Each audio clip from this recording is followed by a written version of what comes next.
भाऊ, या शहराची लोकसंख्या वाढत असताना या शहरामध्ये अनेक समस्या उद्भवतात आणि त्याच्या संदर्भामध्ये आमच्या आयुक्तांना काही आपल्याकडं प्रस्ताव पाठवलेले आहेत. अमृत 3च्या माध्यमातून गेल्या संदर्भामध्ये इंद्रायणी नदीच्या शुद्धीकरणा संदर्भामध्ये असतील, जलस्रोत निर्माण करण्या संदर्भातल्या असतील, त्याच्या संदर्भामध्ये भाऊ आपण लक्ष द्यावं अशी आमची एक मागणी या निमित्तानं आहे.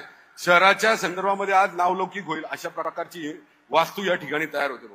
भाऊ आता मध्यंतरी एक बातमी आली होती, मी काय जास्त बोलणार नाही, शेवटचा मुद्दा सांगतो भाऊ. मध्यंतरी एक बातमी आली होती, अनेक जिल्ह्याचं विभाजन होणार आहे. अनेक जिल्ह्यांचं विभाजन होणार आहे. नाही करणार असेल तर सांगतो मी, तसं माझा काही उल्लेख नाही. जर करणार असेल, पेपरला बातम्या होत्या, न्यूजला बातम्या होत्या, तर भाऊ आमची इच्छा अशी आहे, किल्ले शिवनेरीचा इथं आमदार उपस्थित आहे, आम्ही माग पण मागणी केली होती. भाऊ ही छत्रपती शिवाजी महाराजांच्या पदस्पर्शानं जन्मानं पाहून झालेली भूमी आहे. तर जर जिल्ह्याचं विभाजन करायचं झालंच तर एका जिल्ह्याला नाव शिवनेरी असे द्यावं असे आमची तुम्हाला या ठिकाणी मागणी आहे.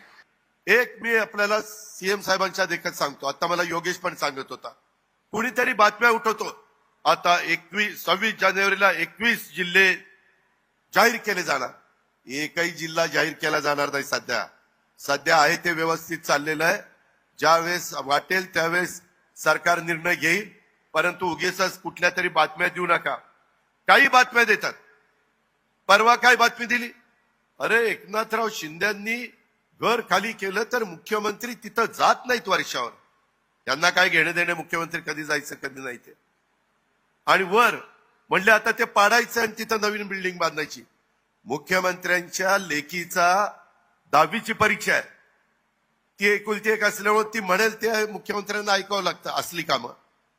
त्याच्यामुळे ती म्हणाली की बाबा माझी परीक्षा झाल्यावर आपण वर्षावर जाऊ. टीव्ही चॅनलवाले रोज कोणतरी सकाळी भोंगा वाजतो आणि मग ते सांगतात आता असं होणार, आता तसं होणार, आता हे तिथं अमकं काय पुरलंय, तमकी शिंग पुरली काय. अरे राज्याचं हित कशात आहे ते बघा ना, राज्याचं भलं कशात आहे. परवा डावोसला जाऊन मुख्यमंत्र्यांनी 16 लाख कोटी रुपयाची गुंतवणूक आपल्या राज्यात ते आणतायत. तरुणींना काम देण्याच्या करता ते प्रयत्न करतायत. आम्ही सगळेजण त्या ठिकाणी साथ देतोय. आणि काहीतरी अशा बातम्या लावायच्या आणि मग त्या बातमीदाराला विचारलं का रे अशी बातमी लावली.